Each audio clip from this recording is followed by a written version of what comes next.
नाशिकच्या सिडको परिसरामध्ये टवाळखोरांचा किती हैदोस आहे आणि पोलिसांचं किती अक्षम्य दुर्लक्ष आहे हे पुन्हा एकदा सिडकोवासियांना अनुभवायला मिळालं। मी सध्या ज्या दुकानात उभा आहे त्या दुकानामध्ये मद्यधुंद अवस्थेत काही टवाळखोर काल संध्याकाळच्या सुमारास आले। या ठिकाणी गणपतीची वर्गणी मागण्यासाठी सकाळी हेच लोक आले होते। त्यांना वर्गणी दिली देखील, मात्र कमी वर्गणी दिल्याचा राग आल्यामुळे या टवाळखोरांनी मद्यधुंद अवस्थेत या दुकानात काम करणाऱ्या एका मुलाला बेदम मारहाण केली। एवढंच नाही तर दुकानाची देखील तोडफोड केली।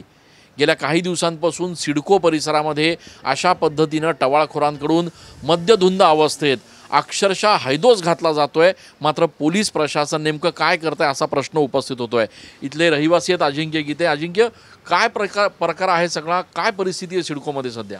भाऊ, विषय असा आहे की संबंधित जे काही 5 जण होते तर त्यांनी सदर इथल्या व्यापाऱ्यांना याच्या आधी पण त्रास दिला होता। त्याच्यानंतर त्यांनी काल येऊन परीस कलेक्शन नावाचं जे दुकान आहे इथल्या कर्मचाऱ्याला मारलं, इथं सर्व काउंटर फोडलं, इथले यांचे बरेचसे काही वस्तू पण घेऊन गेले।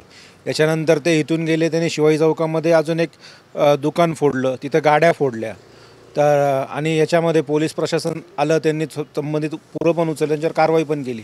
पण विषय असा आहे की हे जे मुलं आहेत हे दरवेळेस असे उद्योग करतात, तर यांच्यावर पोलीस प्रशासनाने अजून कठोरात कठोर कारवाई व्हायला पाहिजे, ज्याच्यामुळे व्यापारी वर्गामधली भीती जी आहे ती कमी होईल व सर्वसामान्य जनतेला न्याय मिळेल। आपण बघतोय की खरं तर अशी एकच घटना या ठिकाणी घडलेली नाही आहे, तर सिडको परिसरामध्ये टवाळखोरांचा हैदोस जो आहे तो दुकानदारांनाच नाही तर सर्वसामान्यांना सुद्धा या ठिकाणी अनुभवायला मिळतोय। अनेक दिवसांपासून टवाळखोर अशा पद्धतीनं मद्यधुंद अवस्थेमध्ये कधी गाड्यांवर येऊन दगडं फेकतात, कधी गाड्यांची तोडफोड करतात, तर कधी दुकानात घुसून इथल्या कर्मचाऱ्यांना मारहाण करतात।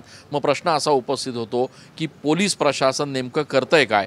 या भागामध्ये पेट्रोलिंग होत नसल्याचा आरोप आहे। सातत्यानं पोलिसांनी या सगळ्या गुन्हेगारांवर कारवाई करायला पाहिजे अशी मागणी होती आहे। मात्र या सगळ्या पार्श्वभूमीवर आता यापुढे देखील पोलीस प्रशासन किमान कारवाई करणार आहेत का आणि सिडकोवासियांना सुरक्षित राहू देणार आहेत का असा सवाल या निमित्तानं उपस्थित होतोय। कॅमेरा पर्सन आकाश शेवलेसह मी चंदन पूजाधिकारी, TV9 मराठी।